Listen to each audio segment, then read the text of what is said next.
Hello friends. இன்றைக்கி எனக்கு உடம்பு சரியில்லைன்னு சொன்னனால ஒய்ஃப் நான் சத்து மாவு உருண்டை செஞ்சு தரேன், ஸ்ட்ரென்த் ஆயிடுவீங்க அப்படின்னு சொல்லிட்டு சத்து மாவு உருண்டை செஞ்சு தரேன்னாங்க. சரி, அது எப்படி செய்கிறீங்கன்னு சொல்லி பார்க்கலான்னு சொல்லிட்டு நான் வந்தேன் ஃப்ரெண்ட்ஸ். இது மாதிரி தண்ணி காய வச்சுக்கோங்க, தண்ணி சூடு பண்ணிக்கோங்க. அப்புறம் சத்து மாவு இது நம்ம அந்த பால்வாடியில் குழந்த பிறந்தவங்களுக்கு அவங்களுக்கு 1 வருஷம் இல்லை 2 வருஷம் டைமுக்கு கொடுப்பாங்க, மாதம் 4 பேக்கெட்டு அப்படி சொல்லிட்டு.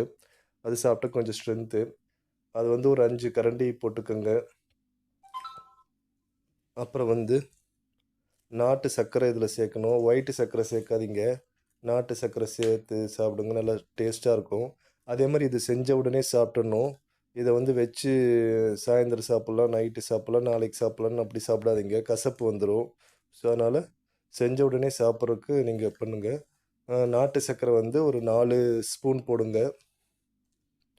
4 ஸ்பூன் போட்டுட்டு அந்த சூடு தண்ணியை கொஞ்சம் கொஞ்சமாக கலந்து அதை உருண்டை பிடிச்சிங்கன்னா, அதுக்கப்புறம் இது சேர்க்கணும், நெய் கூட சேர்க்கணும். நெய் கொஞ்சம் சேர்த்திங்கன்னா இன்னும் டேஸ்ட்டாக இருக்கும்.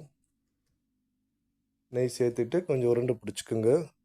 உருண்டை பிடிச்சி சாப்பிடுங்க, நல்லாயிருக்கும், டேஸ்ட்டாக இருக்கும். இதில் தேங்காய் கூட சில டைம் போட்டு சாப்பிட்லாம். தேங்காயை போட்டு உருண்டுனா அதுவும் ஒன்று டேஸ்ட்டாக இருக்கும். அது மாதிரி இது சாப்பிட்டிங்கன்னா நல்லா ஸ்ட்ரென்த்து. இது லேடிஸ்க்கு தான் கொடுப்பாங்க. நாங்கள் நானும் சாப்பிடுவேன், ஒய்ஃபும் சாப்பிடுவாங்க.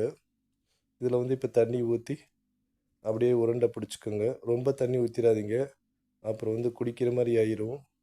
அதனால் உருண்டை பிடிக்கிற அளவுக்கு தண்ணி ஊற்றிட்டு உருண்டை பிடிச்சி சாப்பிடுங்க.